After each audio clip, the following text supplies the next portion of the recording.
Hello, welcome to this session where we shall be looking at the proposed memorandum for the Johannesburg West November examination. Okay, so for those learners or districts that have not written, we can probably use this as our revision guide and preparation. Okay, so the paper is 3 hours out of 150 marks, okay? And then it is a PLC paper. Instructions, we have 10 questions that we need to really answer. And yeah, okay, question number 1. Which of the following is a non-contact force? Okay, non-contact, it's basically the gravitational force. So C is the correct option there. And then the frictional force that is acting on a sliding object is dependent on the apparent area of contact. Nope. Is proportional to the normal force. This one is okay because we know that frictional force is mu multiplied by the normal force, so it's proportional. So dependent on the velocity, nope. Independent of the type, no. So B is the best answer in that case. And then 1.3, a constant force Fa acts on an object causing it to move at a constant speed of a rough horizontal surface as shown in the diagram. So how does the force of friction compare to Fa? Okay, what do you see? F friction is the same as that. That is a no. FF is greater, frictional force is greater? No. The fact that the object is moving at a constant speed, then definitely this applied force needs to be greater than the frictional force. F friction is less than that? Yes. F friction is 0? No. The surface is rough, so frictional force cannot be 0. So C is the most accurate answer for 1.3. And then 1.4, two isolated bodies A and B that are having masses m and 2m respectively are placed a distance r apart. Consider the following statements regarding the gravitational force that will be exerted. So the force exerted by B on A is half. Nope. Remember, the force that is exerted between the two needs to be, is it the same? Let's see, I don't know. 2, the force exerted, okay? The force exerted is independent on the masses. No, the force must be dependent on the masses. The force exerted by body A, B is equal and opposite. Yes, so the force is the same regardless of the masses and what the direction is going to be opposite. Then the forces will always be attractive, which is true. So 3 and 4, which is option C. Okay, and then 1.5, two objects M1 and M2 at distance r apart experience a gravitational force F. Then the mass of one body is now halved. So you're going to have half of a mass. And then the diameter is doubled. Okay, so if you double the diameter, you're going to have something like that.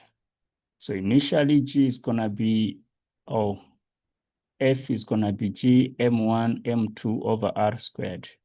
So here we're going to have a G, a half M, and then that. So you're going to have a half G M1 M2 divided by 4R squared. So if we have a half, okay, and then multiplied by 1/4 or divided by 4, which is the same as multiplied by 1/4, which means we're going to get 1/8 of F, okay? So for 1.5, the correct option that I'm seeing is A. And then 1.6, the electric field pattern between two charged spheres A and B are shown below. Which one of the following statements is correct with regards to the spheres? So A and B are both positively charged. This makes sense, but no, it's not. It doesn't make sense because if they were both positively charged, then we would have just a region of space where there is no field lines moving. So when I look at the field lines, B should be a positive and then A should be a negative since the field lines are entering. Sphere A and B are both negatively charged. Nope. Then A is positively charged. B is no. So A is negatively charged and B is positively charged. So D makes more sense for 1.6. And then we know that an electric field is a region in which a charged particle experiences an electric force. Okay, there is some bit of truth in that.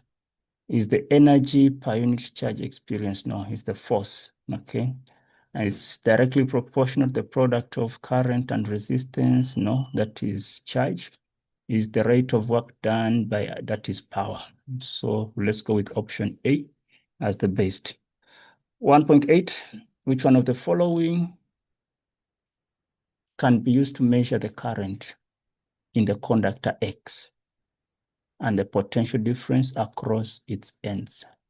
Which one of the circuits below can be used to measure the current in X and then that? Okay, so looking at this, we need to see how is the voltmeter connected across the X conductor. Okay, so if this is X, the voltmeter is connected across the terminals, which is fine. When you look at this, it's like the voltmeter and the X are connected in series, which is wrong because it has to be connected in parallel. Then when you look at this, the way X is connected, there's some bit of sense in it, but the question wants us to measure the current and the voltage. So the ammeter must be connected in series, which is fine. And then the voltmeter, so this voltmeter is connected in, it's going to be in series with the ammeter, which doesn't make sense. And then these ones, they're all connected in parallel, which is wrong. So the options I'm seeing, there is some bit of truth in D, and there's some bit of truth within option A. Okay, but since I know that X and the voltmeter must be parallel, so I'm going with A as the most suitable answer there. Okay, because voltmeter, ammeter in series, no. Then 1.9, which one of the following graphs best represents the relationship between electrical power and the current? So we know that power can be given as IV, the product of current and the voltage. So which option can best describe this? So what we have, this is power, this is current. It's constant, no. Inversely proportional, no.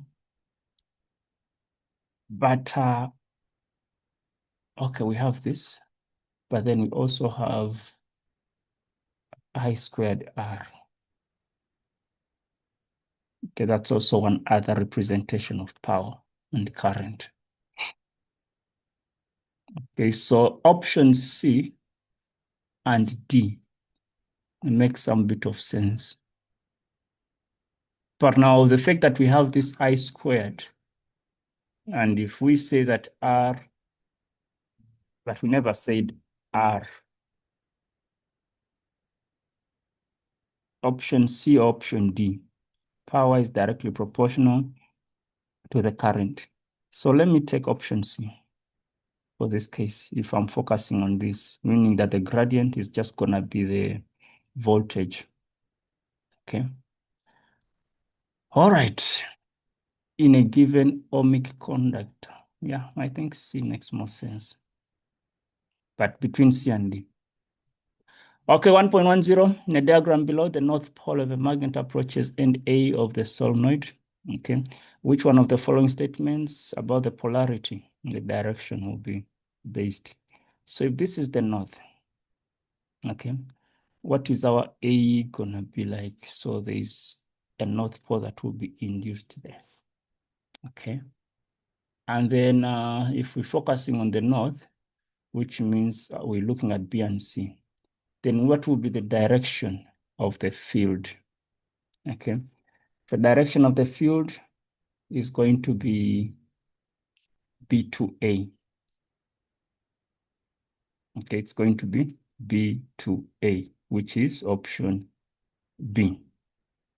Okay, so that is the MCQ.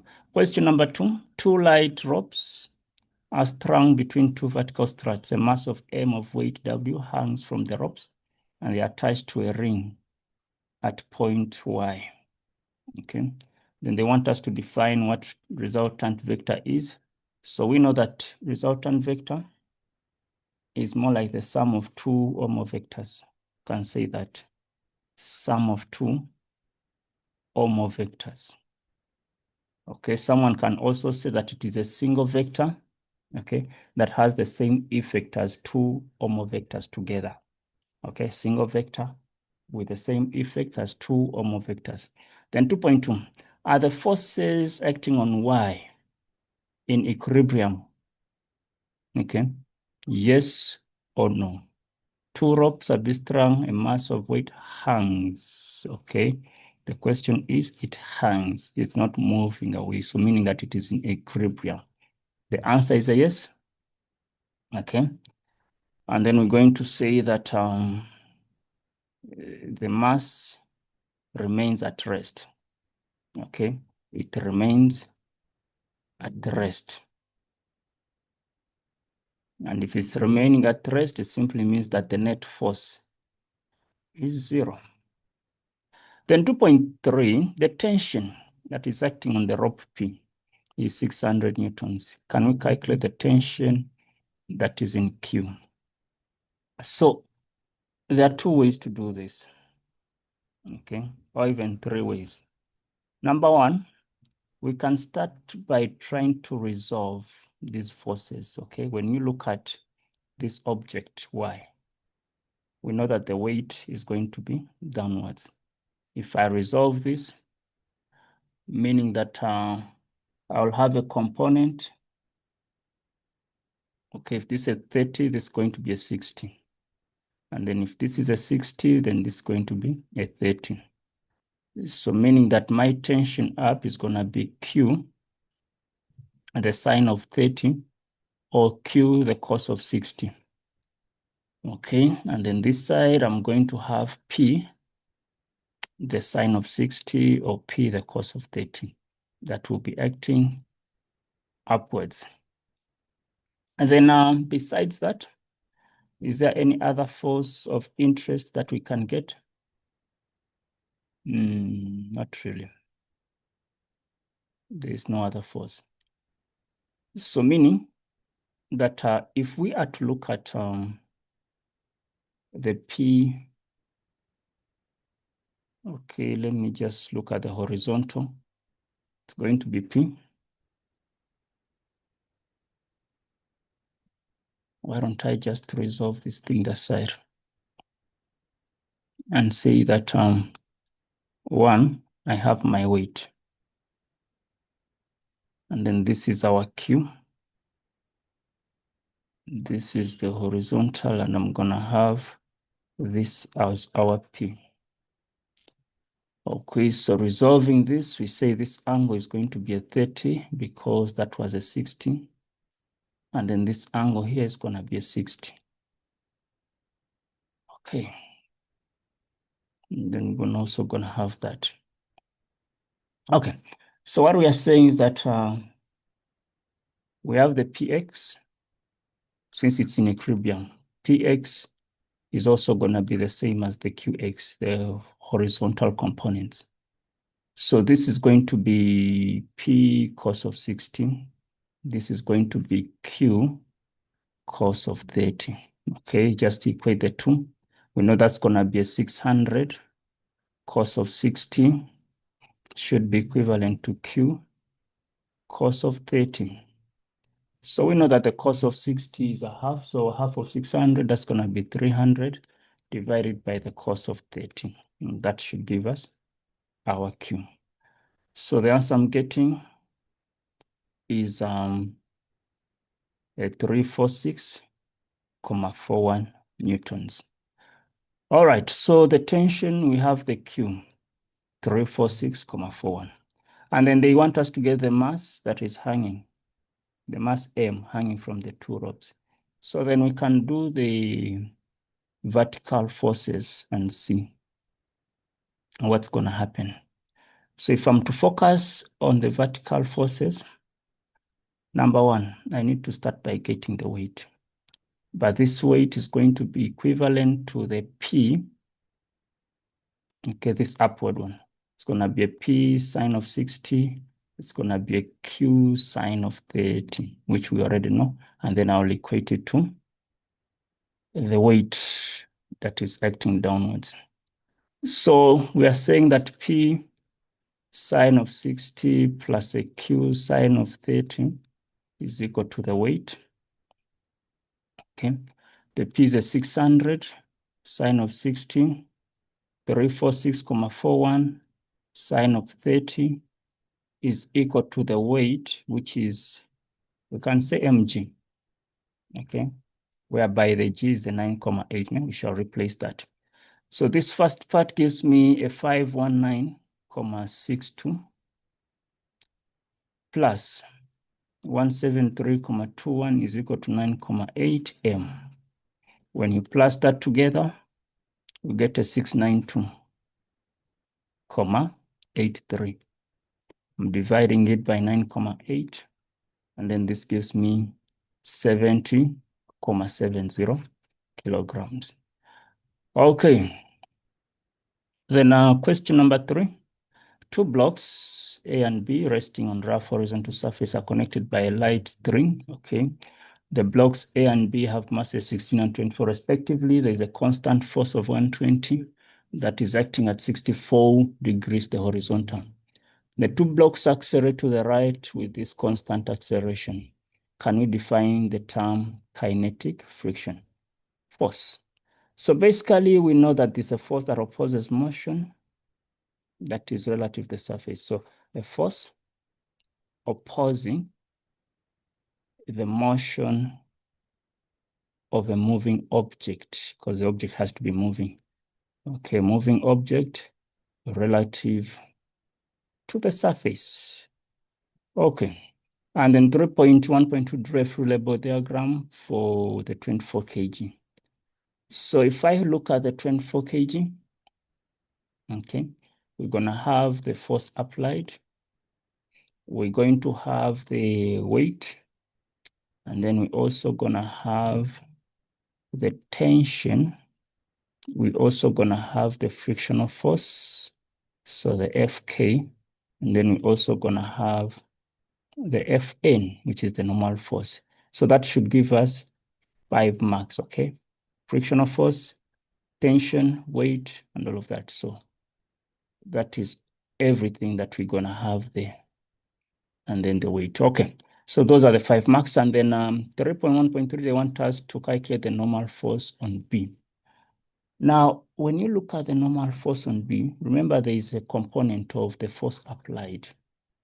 Okay. Meaning that if we get the normal force plus the Fa of y, this should give us the weight downwards. Okay, so if we are to resolve this up, so this is Fay acting upwards, Fn is what upwards, it should be equivalent to the weight. Meaning that our normal force should be the weight, W, minus the Fay. Okay, let's do the substitution. So what is the weight? So it's going to be the 24 multiplied by 9,8 minus the applied force is 120, so that's going to be 120 the sine of 64. Okay, so when we punch this in the calculator, we're getting 124,80 newtons. All right, then 3.1.4. 3.1.4. They're asking us for the coefficient of kinetic friction on B. Coefficient of kinetic friction on B. Okay, so before we get the kinetic friction on B, we can use the F net and get the frictional force, first of all. But we also need the tension. That's also another thing. Unless if we're going to combine the entire system and ignore the tension, so that we end up with just, but either way, we have to solve these things simultaneously. Okay, so when I look at A, we're going to have tension, frictional force, we're going to have the weight, and then all of that. Is this going to help us?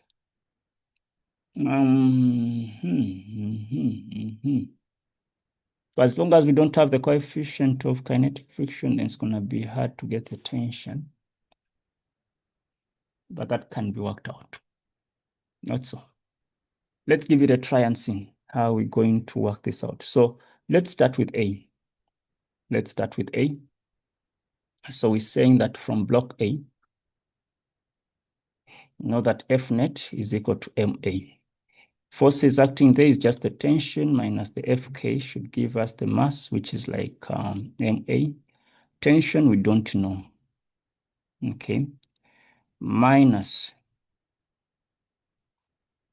what do we know about block A?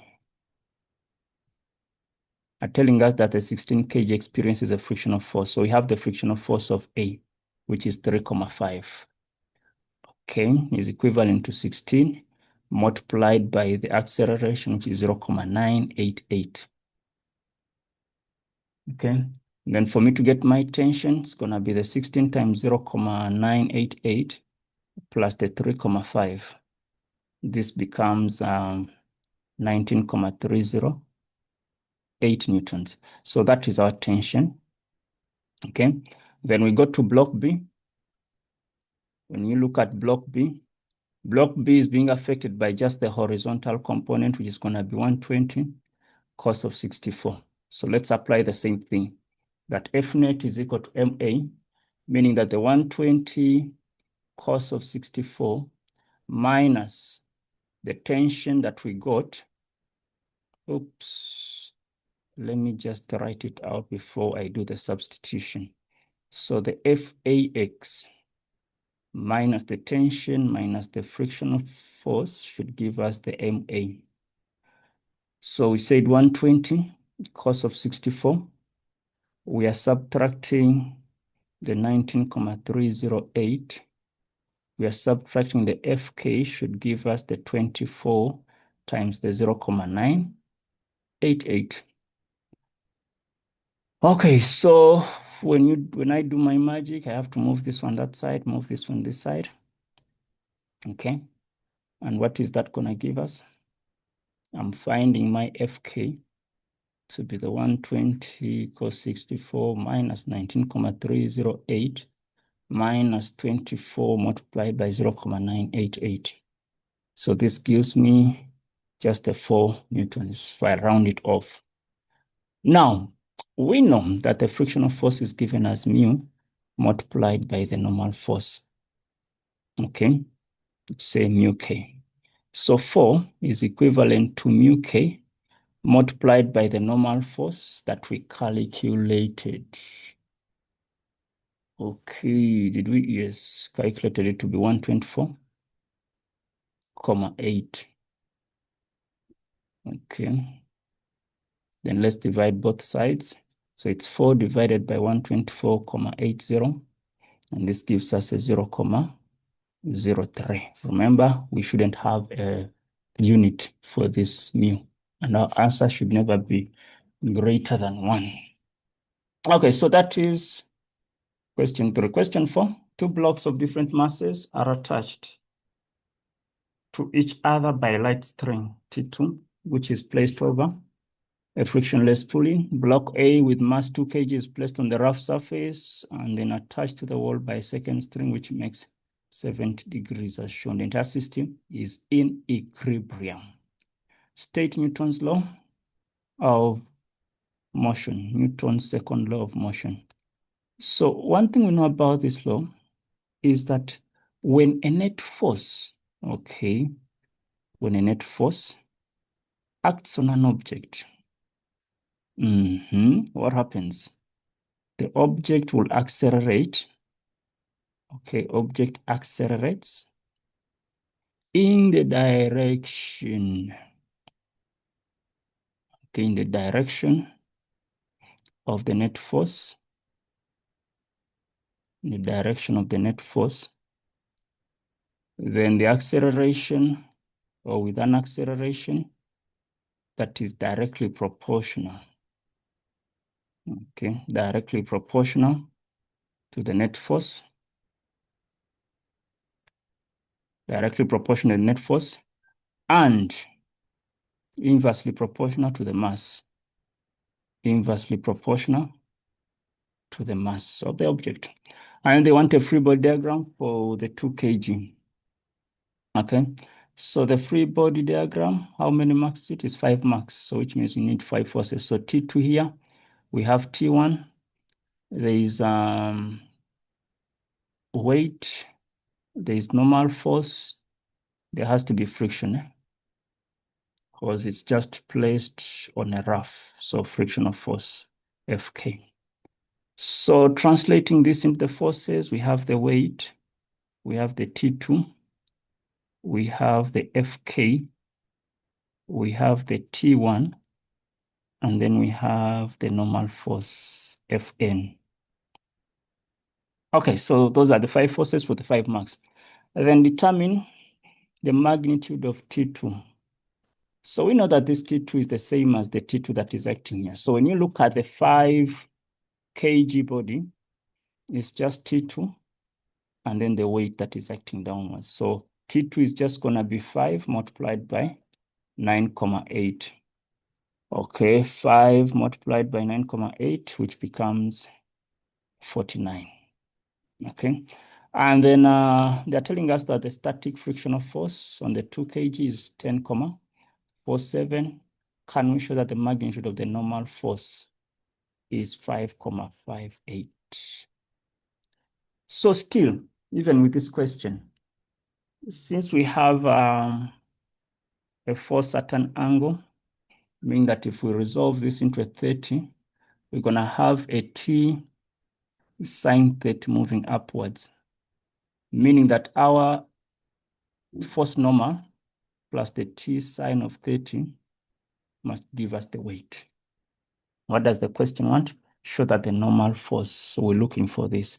So our normal force is going to be the weight minus the T1 sine of 30.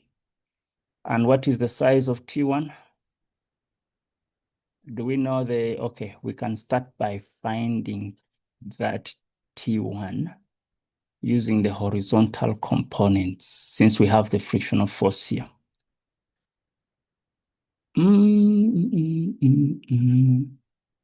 Is that true? Yes, we can do that. We can do that. Okay, so we said start by looking for the T1 before we can do the substitution into this.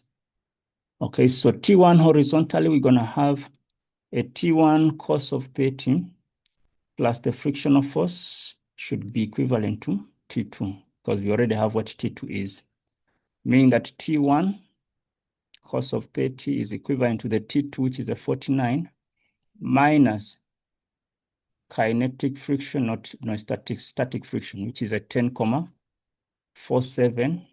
Then I'll divide this by the cos of 30 so that I get what T1 is. So 49 minus that, we get a 38, something. Okay, when I divide by the cos of 30, I end up with just 41 newtons. Then, remember what we say, that our Fn, okay, Fn is going to be the W, okay, which is the weight, which is 2 times 9,8. Does that make sense? It's the other way around. It is the other way around. So if this is moving this side, this must move upwards. Okay, so what is 41? We subtract 2 times 9,8. Okay, so 41 minus, no, something is off here. Something seems to be off here. Let me just punch this into my calculator again. Okay, punching this in the calculator. We're saying 49 minus 10.47 divided by the cos of 30. Is it a 30? No, it's not a 30. It's a 20, because 20 and 70 is a 90. Meaning that even this is wrong, because it's going to be a 20. Okay, so this is a 20 as well.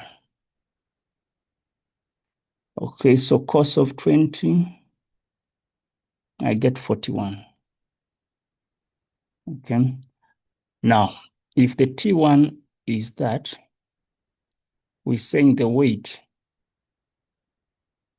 Okay. The weight, I'm just substituting that. Okay. It's going to be the weight, which is 2 multiplied by 9,8 multiply minus 41 sine of 20. Okay. So 2 times 9,8.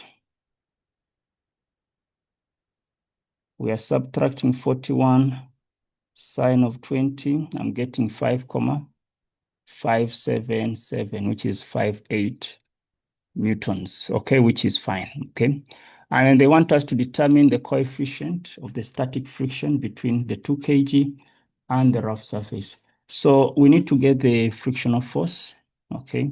And we know that F net is equal to 0 since the system is not moving. So if we have our T2 minus, we're saying the T1 cos of 20 minus the Fk should give us a 0. It's supposed to be Fs for static friction.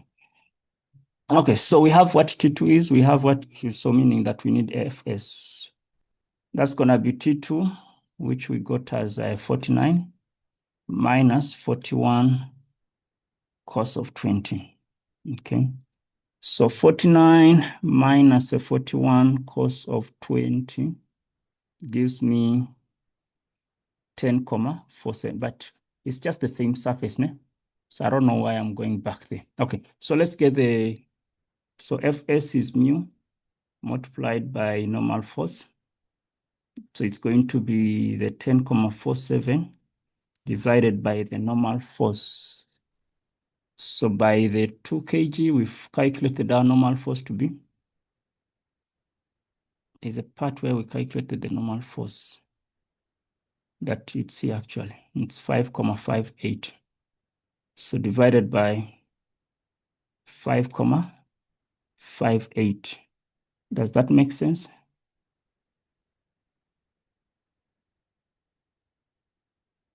It should make sense.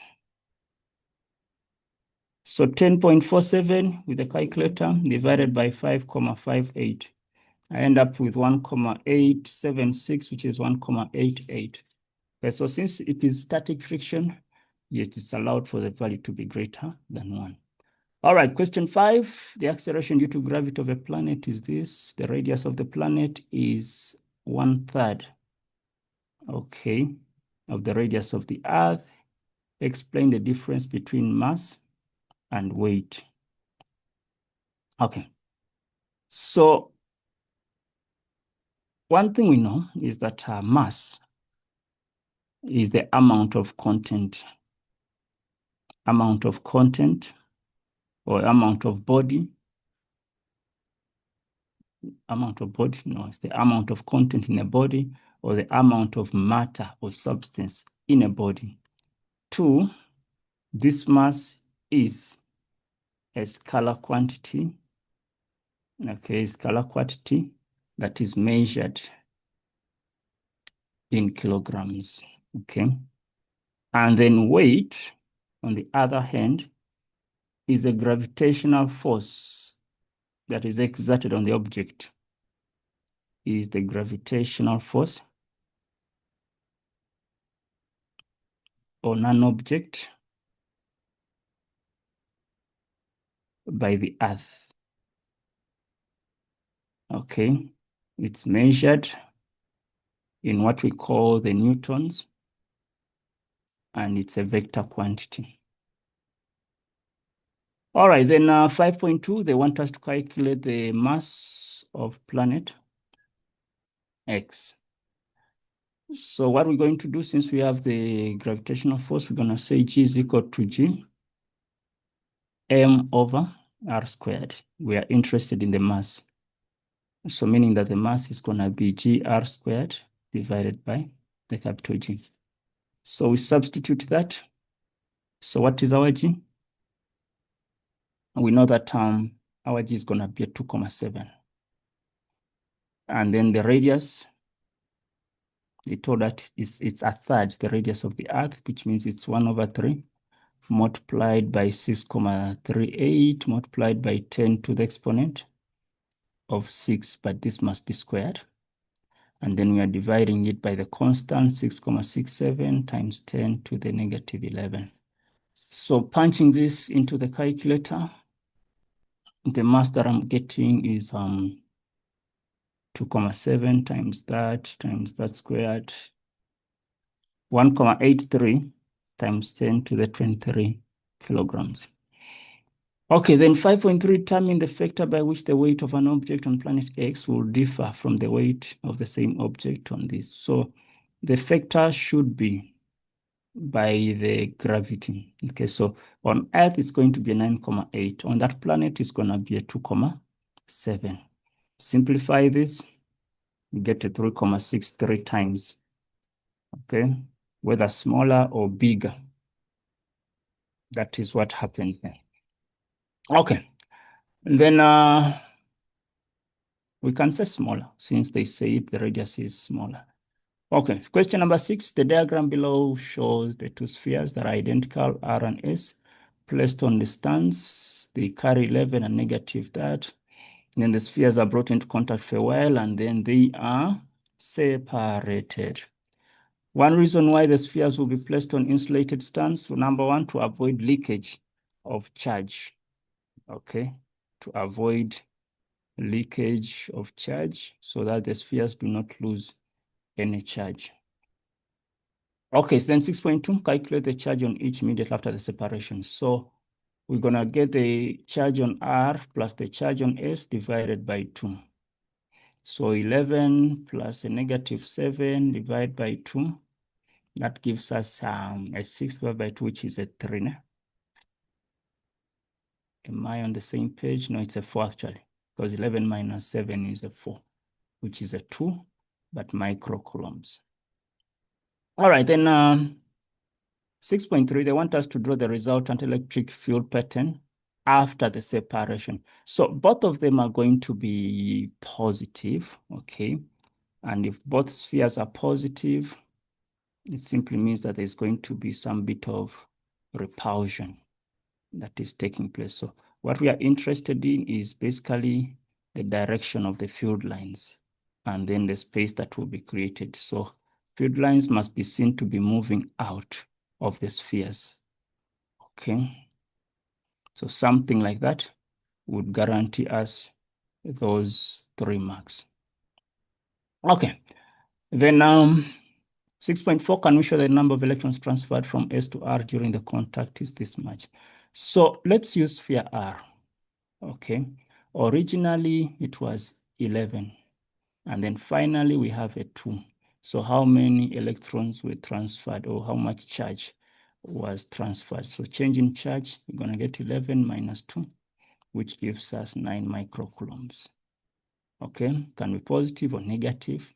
Then for us to get the number of electrons, we're going to get Q over E, which is 9 times 10 to the negative 6 divided by the electron charge, 1,6 times 10 to the negative 19. Okay, quantization of charge. So this gives us the 5,63 times 10 to the 13. Alternatively, you can use S, whereby you get the final minus the initial, and then you end up with a 9 microcoulombs. Okay, that is question 6. Question 7, two identical negatively charged spheres, X and Y, having charges of the same magnitude, okay, are placed 500 millimeters. Now they are saying millimeters here, they are writing meters. Okay, so the magnitude of the electrostatic force on the spheres is this much. Okay, can we state Coulomb's law in words? And so Coulomb's law simply tells us that the magnitude, okay, of the electrostatic force that is exerted between 2-point charges exerted between 2-point charges or between one charge onto another, okay, is directly proportional to the product, okay, of the magnitude of the charges, and inversely proportional, okay, inversely proportional to the square of the distance between them. All right. And 7.2, they want us to calculate the magnitude of the charge on each of the spheres. Now, one thing we know is that the charges have the same magnitudes. No? So we know that F should be K, Q1, Q2 over R squared. So the force they gave us was 0.288. The K is a 9 times 10 to the 9. Then I'm going to say that is Q squared.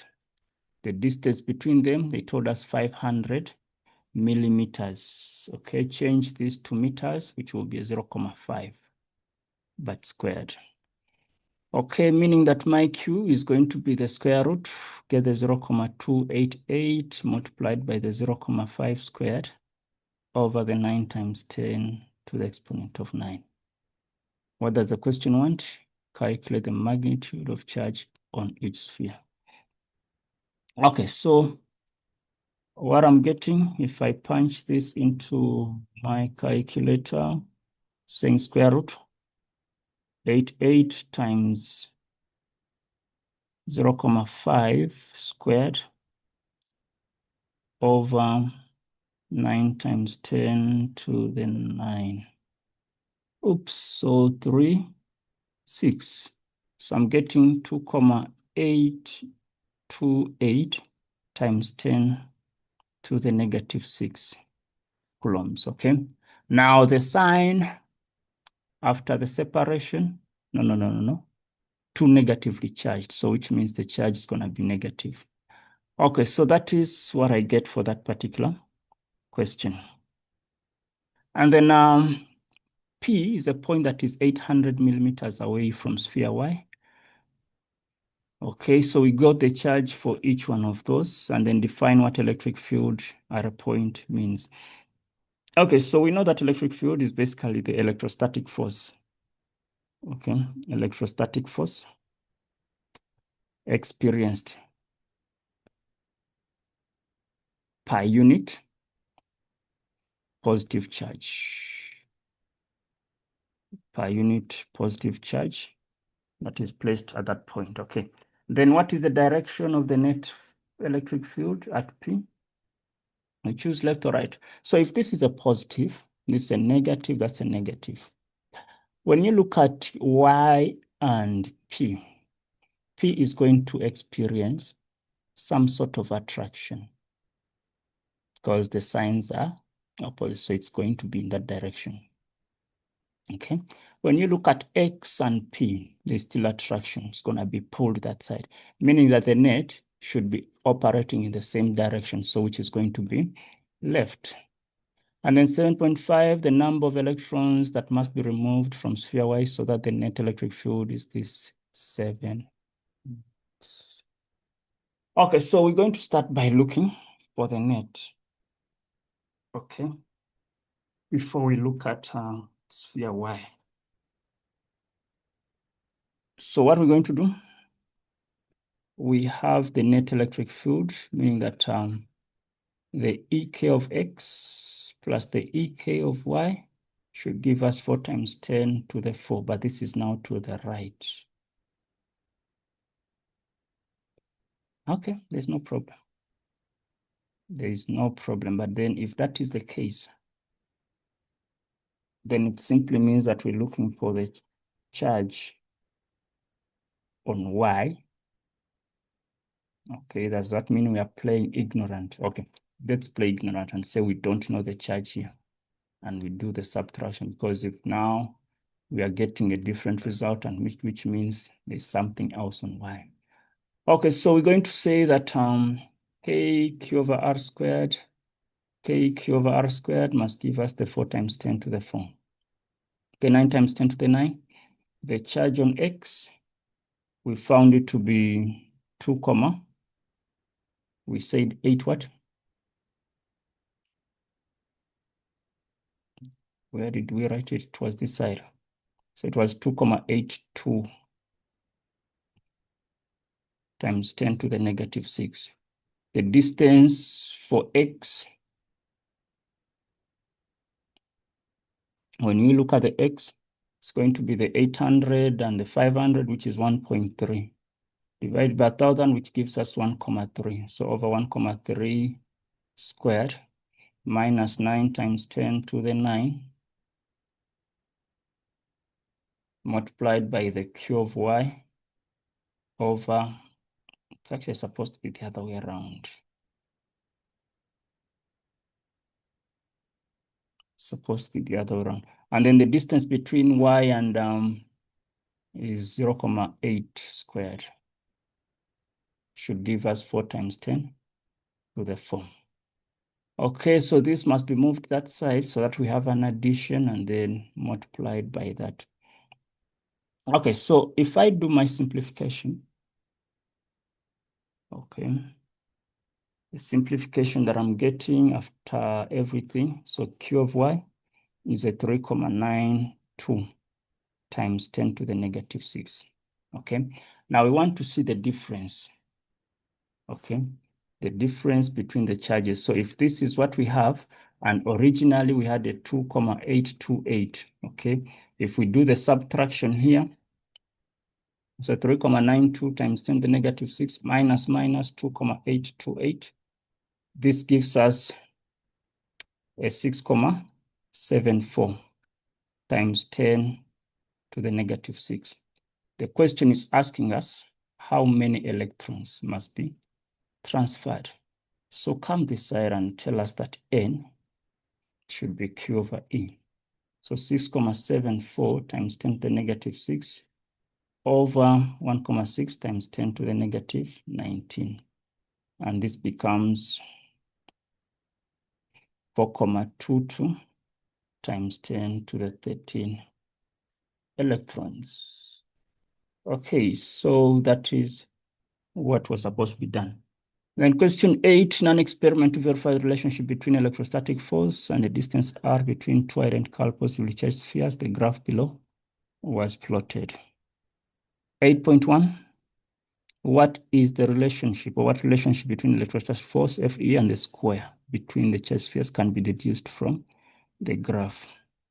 So for as long as we have 1 over r squared, and then this is F, which means it is inversely proportional. So it's inversely proportional to the square of the distance. Okay. Then 8.2, write down the dependent. So the dependent is basically the force. The controlled in this case is going to be the magnitude of the charges. Okay, because we can control the charges to be fixed. And then lastly, use the information to calculate the charge on each sphere. So if we get the gradient, will it give us something reasonable? Okay, so we know that the spheres are identical and they are positively charged, okay? Meaning that the change in F over the change in the distance, which is 1 over r squared. We can look at which point? Any point of interest, 0,025. Can we use this? Or we can use this point here. I don't know the reading of it. But by the looks of it, it's 5, 1, 2, 3, 4, 5, 6. It's 5,6. And then this is going to be like a 0,27. Okay, so let's use that and say that we have a 0,027 minus 0 over 5,6 minus 0. This becomes a 4,82 multiplied by 10 to the negative 3. Okay, now one thing we know when you look at that Coulomb's formula, it's KQ Q over R squared. Okay. Now, when you multiply this, it's going to be R squared alone. You have to divide by the K and then find the square root. Okay. So what is it going to become? It's going to be 4,82 times 10 to the negative 3 is equivalent to 9 times 10 to the 9 with a Q squared. So divide by 9 times 10 to the 9. And then let's get the square root. So meaning that Q should be a 7,32 times 10 to the negative 7 coulombs. All right, then question number 9. Learners conduct an experiment. Okay, as we can see, and that's the graph. Use the graph to determine the EMF. So EMF is where the potential difference starts from. So it's basically 1,5 volts. And then they want us to get the internal resistance without. So internal resistance, we just need to calculate the gradient. Okay. So what's going to be the gradient? We're going to say that the change in I over the change in V. We know that V is equal to IR, so we're going to flip it afterwards. Né? Okay, so change in I is going to be 1,8 over the 1,5. Or we can do it the other way around and say 1,8 minus 0 over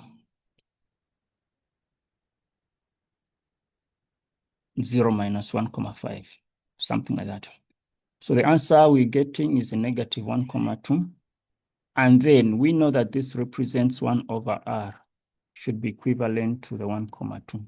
Cross multiply, so R is going to be 1 over 1,2, which becomes a 0,83 ohms. Okay, so that is how we were supposed to get that. Then a battery with some unknown EMF and internal resistance are connected, as we can see. They want us to state Ohm's law in words. So we know that Ohm's law tells us that the potential difference that is across a conductor, okay, is directly proportional to the current,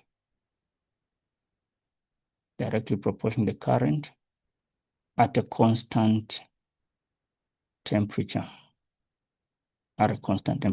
Then switch S1 and S2 are closed, as we can see. And then the reading A1 is 1,5 amps. Okay. Calculate the reading of the voltmeter. Okay, so we need this. Let's get the voltage across this 2 and that. So we know that the resistance is going to be 7. Okay, it's going to be 5 plus 2, which is 7 ohms. And then we know that V is going to be IR. So 1,5 multiplied by 7. Okay, 7 times 1,5 gives us 10,5.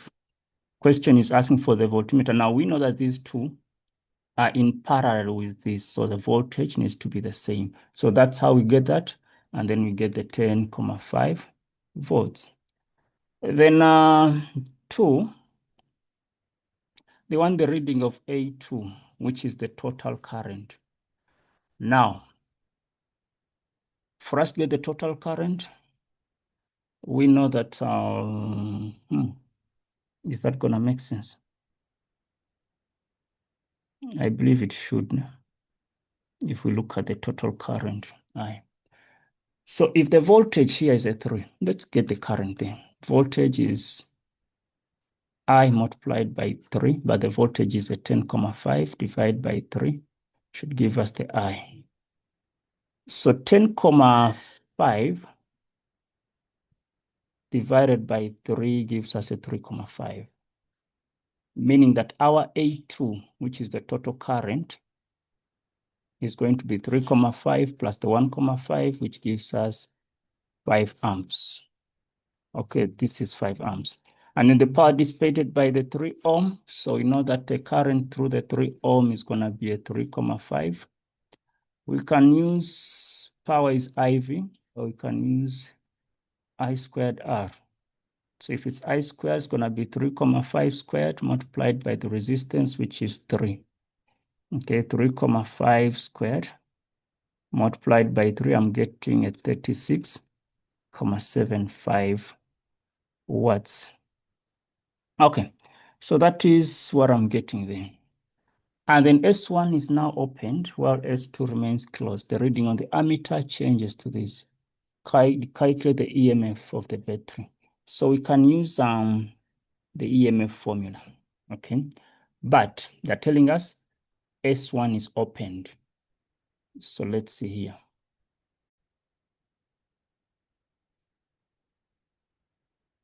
Okay, so let's analyze the circuit and see. So if S1 is open, okay, it simply means that no current is gonna get to this part.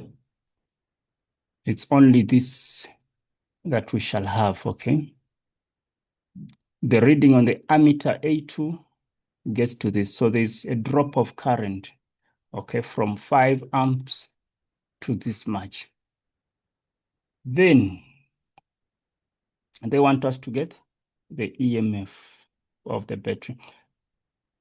So for us to get that, I think we should, I don't know, should we just consider the drop that we have?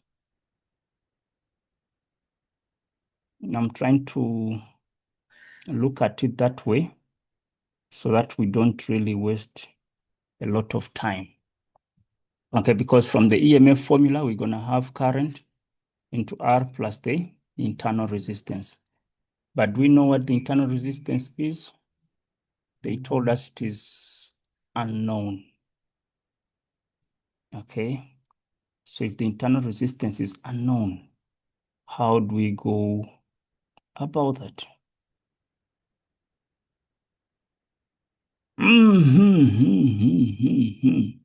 I'm thinking of using the,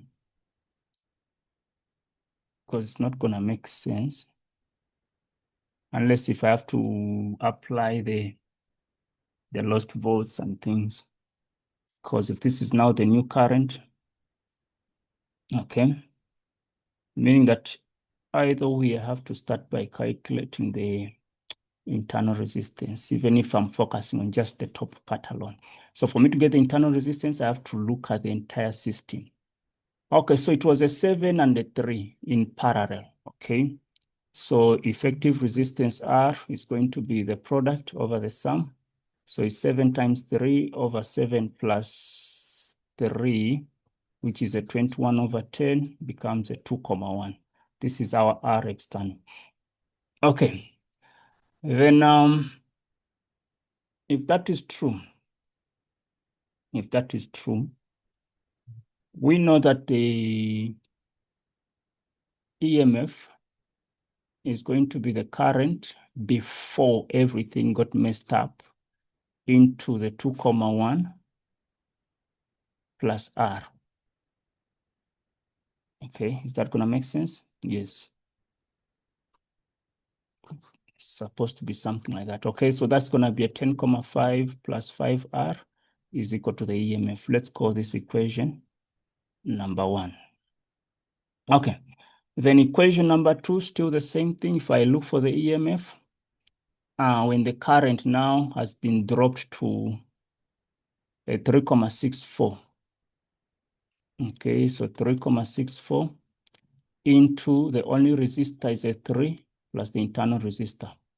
When I simplify that up, or rather I can call this equation 2 and equate both.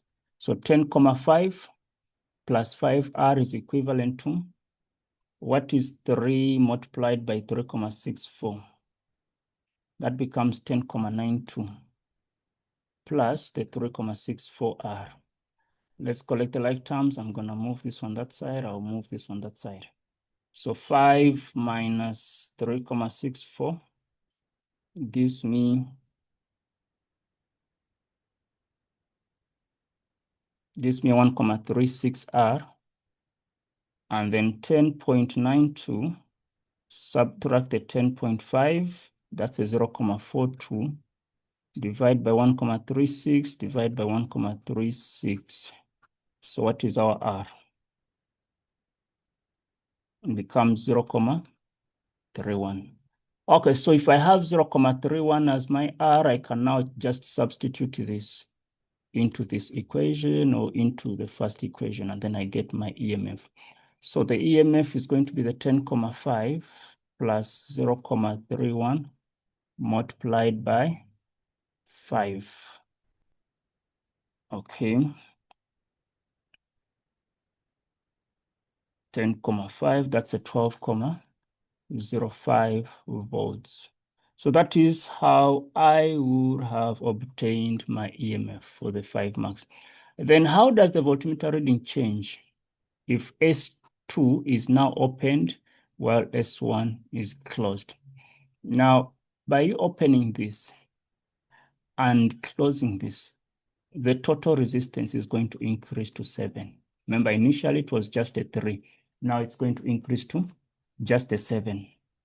So step number 1, we're going to say that the total, choose the voltmeter reading. Okay, so before I choose the voltmeter reading, let me state this. So total resistance increases. Okay, if the total resistance increases, means that the total current or the current in the circuit decreases, and the V internal, the voltage internal, will definitely decrease. Okay, so overall, the verdict is the voltmeter is going to increase. Okay, because resistance is directly proportional to the voltmeter. Okay, then question number 10. Question number 10, which is the last one. They're telling us that a square coil with sides 0,2 meters and 100 tons is placed in a region with a uniform magnetic field directed perpendicular to the plane. The magnetic field is this Tesla to this in a period of 0,05 seconds. State Faraday's law of electromagnetic induction in words. So we are saying that the magnitude of the induced EMF across the ends of a conductor is directly proportional to the rate of change of magnetic flux linkage with the conductor.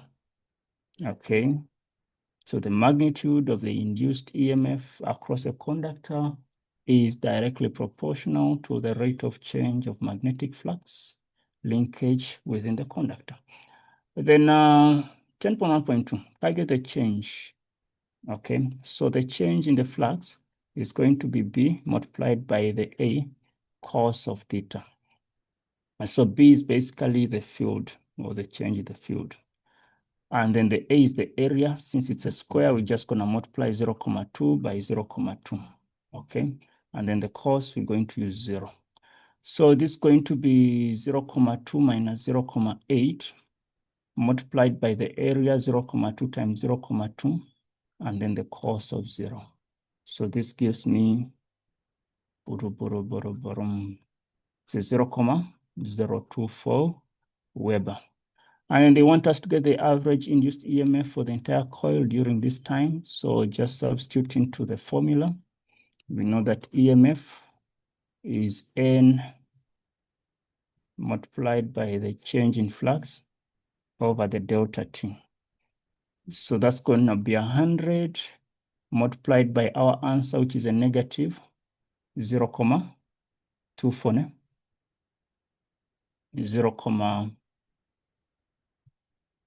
0,024 over the time 0,05. This is going to give me a negative 48 volts, or just a positive 48 volts. Okay, and then state 2 ways in which the induced EMF can be increased. Number 1, you need to increase the number of turns of the coil. Okay, and then number 2, you need to use a stronger magnet. And then increasing the speed. I don't know. Yes, we can do that as well. Then 10.0.4, the coil is rotated so that the plane is no longer perpendicular. The magnet, or is no longer perpendicular to the magnetic field. What effect does this have to the induced EMF? Right? Only increase, decrease, and so on. So if it's no longer perpendicular, then definitely the induced EMF is going to decrease. And what will be the explanation? Okay, so it simply means that as the coil rotates, a component, okay, so as the coil rotates, a component of the magnetic field decreases. Okay, and then 10.2, show the direction of the magnetic field in this. So it's just going to be in this sort, okay? So that is all we have to do, just indicating that. All right, so guys, that brings us to the end of this paper. I wish you guys all the best in your preparation and as we prepare for paper 2. Let's stop there for now. Bye-bye.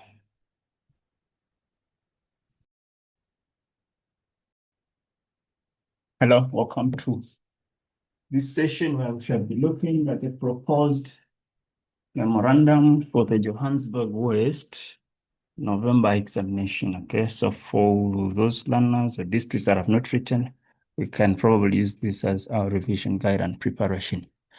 Okay, so the paper is 3 hours out of 150 marks, okay? And then it is a PLC paper. Instructions, we have 10 questions that we need to really answer. And yeah, okay, question number 1. Which of the following is a non-contact force, okay? Non-contact, it's basically the gravitational force. So C is the correct option there. And then the frictional force that is acting on a sliding object is dependent on the apparent area of contact. Nope. Is proportional to the normal force. This one is okay because we know that frictional force is mu multiplied by the normal force, so it's proportional. So dependent on the velocity, nope. Independent of the type, no. So B is the best answer in that case. And then 1.3, a constant force Fa acts on an object causing it to move at a constant speed of a rough horizontal surface as shown in the diagram. So how does the force of friction compare to Fa? Okay, what do you see? F friction is the same as that. That is a no. FF is greater, frictional force is greater? No. The fact that the object is moving at a constant speed, then definitely this applied force needs to be greater than the frictional force. F friction is less than that? Yes. F friction is 0? No. The surface is rough, so frictional force cannot be 0. So C is the most accurate answer for 1.3. And then 1.4, two isolated bodies A and B that are having masses m and 2m respectively are placed a distance r apart. Consider the following statements regarding the gravitational force that will be exerted. So the force exerted by B on A is half. Nope. Remember, the force that is exerted between the two needs to be, is it the same? Let's see, I don't know. 2, the force exerted, okay?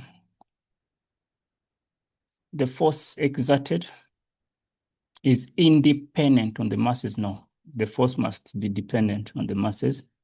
The force exerted by body A, B is equal and opposite, yes. So the force is the same regardless of the masses and what the direction is going to be opposite. Then the forces will always be attractive, which is true. So 3 and 4, which is option C. Okay, and then 1.5, two objects M1 and M2 at distance r apart experience a gravitational force F.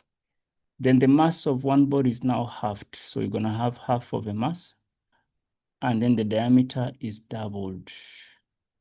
Okay, so if you double the diameter, you're gonna have something like that. So initially G is gonna be, F is gonna be G M1 M2 over R squared. So here we're gonna have a G, a half M and then that. So you're gonna have a half G M1 M2 divided by 4R squared. So if we have a half, okay, and then multiplied by 1 over 4 or divided by 4, which is the same as multiplied by 1 over 4, which means we're gonna get 1/8 of F. Okay. So for 1.5, the correct option that I'm seeing is A.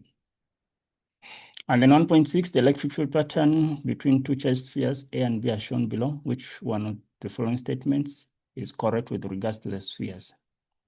So A and B are both positively charged. This makes sense, but no, it's not. It doesn't make sense, because if they were both positively charged, then we would have just a region of space where there is no field lines moving. So when I look at the field lines, B should be a positive and then A should be a negative, since the field lines are entering. Sphere A and B are both negatively charged. Nope. Then A is positively charged. B is no. So A is negatively charged and B is positively charged. So D makes more sense for 1.6. And then we know that an electric field is a region in which a charged particle experiences an electric force. Okay, there is some bit of truth in that. Is the energy per unit charge experience? No, it's the force. Okay. And it's directly proportional to the product of current and resistance. No, that is charge. Is the rate of work done by that is power. So let's go with option A as the best. 1.8, which one of the following can be used to measure the current in the conductor X and the potential difference across its ends? Which one of the circuits below can be used to measure the current in X and then that? Okay, so looking at this, we need to see how is the voltmeter connected across the X conductor. Okay, so if this is X, the voltmeter is connected across the terminals, which is fine. When you look at this, it's like the voltmeter and the X are connected in series, which is wrong because it has to be connected in parallel. Then when you look at this, the way X is connected, there's some bit of sense in it, but the question wants us to measure the current and the voltage. So the ammeter must be connected in series, which is fine. And then the voltmeter, so this voltmeter is connected in, it's going to be in series with the ammeter, which doesn't make sense. And then these ones, they're all connected in parallel, which is wrong. So the options I'm seeing, there is some bit of truth in D, and there's some bit of truth within option A. Okay, but since I know that X and the voltmeter must be parallel, so I'm going with A as the most suitable answer there. Okay, because voltmeter, ammeter in series, no. Then 1.9, which one of the following graphs best represents the relationship between electrical power and the current? So we know that power can be given as IV, the product of current and the voltage. So which option can best describe this? So what we have, this is power, this is current. It's constant, no. Inversely proportional, no. But, okay, we have this, but then we also have I squared R. Okay, that's also one other representation of power and current. Okay, so options C and D make some bit of sense. But now the fact that we have this I squared, and if we say that R, but we never said R, option C or option D, power is directly proportional to the current. So let me take option C for this case, if I'm focusing on this, meaning that the gradient is just gonna be the voltage. Okay. All right. In a given ohmic conductor. Yeah, I think C makes more sense. But between C and D. Okay, 1.10, in the diagram below, the north pole of a magnet approaches end A of the solenoid. Okay, which one of the following statements about the polarity in the direction will be based? So if this is